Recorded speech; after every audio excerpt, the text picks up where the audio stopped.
O Jamil já está pronto. Jamil, e aí? Jamil, que confusão. Bom dia a todos. Bom dia. Bom dia, bom dia. Que confusão e que reveladora essa confusão em relação a como opera uma potência do tamanho dos Estados Unidos. Vocês têm toda razão. Tem essa polêmica, Rodrigo, em relação ao próprio papel do Pete Hegseth, que esteve no Caribe nesses últimos dias.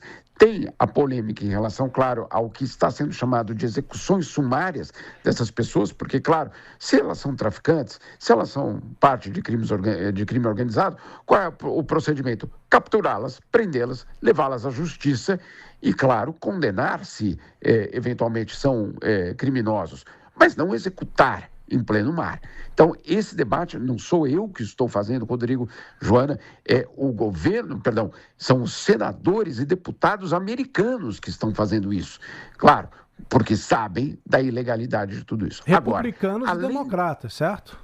Dos dois lados, Rodrigo, dos dois lados, republicanos alertando que, obviamente, você simplesmente passear pelo oceano e ir matando pessoas não é exatamente algo que uma democracia deveria fazer, né? Então, é algo extremamente complicado.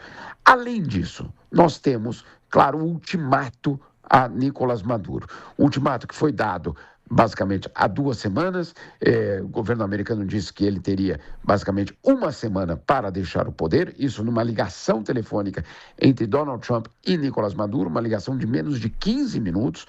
Nicolás Maduro colocou uma série de exigências, não foi, nenhuma delas elas não foram basicamente aceitas pelo governo de Donald Trump, e aí, claro, nós vimos a partir do fim de semana esse aumento da tensão com o fechamento do espaço aéreo, que é algo ilegal. Você não pode fechar o espaço aéreo de um outro país. Você pode, né, numa questão de segurança nacional, fechar o teu, mas não o de outro país. E, claro, uma pressão extrema agora para uma eventual mudança de regime na Venezuela. Lembrando que entre as várias pedidos do Nicolás Maduro para Donald Trump, um deles pedia que, basicamente, todas as sanções contra todos os generais venezuelanos ou autoridades venezuelanas fossem retiradas. Uma outra exigência de que a vice-presidente Adelcy Rodrigues pudesse ser a presidente interina até a realização de eleições. Nada disso foi aceito por Donald Trump. Jamil, a gente está vendo a discussão nos Estados Unidos, acusações, como a gente falou no começo, contra o secretário de Defesa, Pete Hegseth, de que ele teria ordenado esse segundo ataque, que teria sido uma execução sumária, matando pessoas que a gente nem sabe se eram traficantes de drogas, se eram criminosos ou se eram pescadores, ninguém sabe direito, mas parece que tem fontes aí ouvidas pela imprensa americana que isentam o secretário Hegseth. Se não foi ele que mandou atirar e destruir, fazer execuções sumárias, de onde veio a ordem? É exatamente essa pergunta, Rodrigo, porque, claro, se ele é o comandante, basicamente, dessas tropas, ele é o chefe do Pentágono, ele é a pessoa, e ele estava justamente no Caribe nesses dias. Então, existe, obviamente, toda essa suspeita. A pergunta que você faz é a pergunta que, então, muitos fazem quando ele diz, não fui eu. Muito bem, se não é ele, quem é que toma uma decisão dessa dimensão?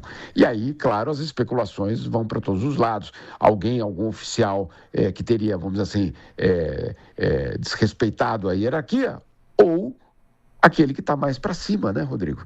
Aquele que está para cima do próprio secretário, que não é mais de defesa, é secretário de guerra. Quem que está mais para cima do secretário, do ministro? O próprio presidente. E aí uma enorme confusão justamente sobre essa incerteza sobre quem é que mandou apertar o botão que matou gente. Insisto, ninguém aqui está defendendo o criminoso, ninguém está defendendo o crime organizado, não é isso. Agora, se existe uma lancha com drogas no mar territorial de algum país, o procedimento é muito, muito simples. É a interceptação desse barco, a prisão dessas pessoas, como, por exemplo, fazem os europeus. Os europeus também sofrem com esse problema, inclusive com submarinos repletos de drogas. E o que fazem os europeus? Interceptam esses barcos. Claro, é algo tenso, sem dúvida nenhuma, mas interceptam os barcos, apreendem a droga e prendem essas pessoas e levam essas pessoas a julgamento. Parece tão óbvio, né? Mas não é. A gente está vendo a maré virando contra o governo Trump. A gente viu a base radical MAGA, né, a base mais fiel ao Trump, se revoltar contra ele na questão dos arquivos de Jeffrey Epstein. Trump acabou dizendo que era para liberar. Agora a gente está vendo republicanos questionando o governo republicano de Donald Trump nessa questão das execuções sumárias no Mar do Caribe.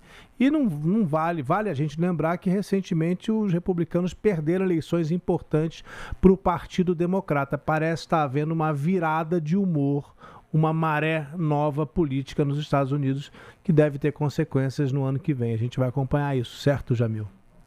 Sem dúvida nenhuma, inclusive com repercussão eleitoral, né? Vamos lembrar, de cada 5 eleitores nos Estados Unidos, um tem origem latina, ou seja, é um número significativo, são 20% dos votos de origem latina para qualquer candidato, republicano ou democrata. Obrigado, Jamil Chad.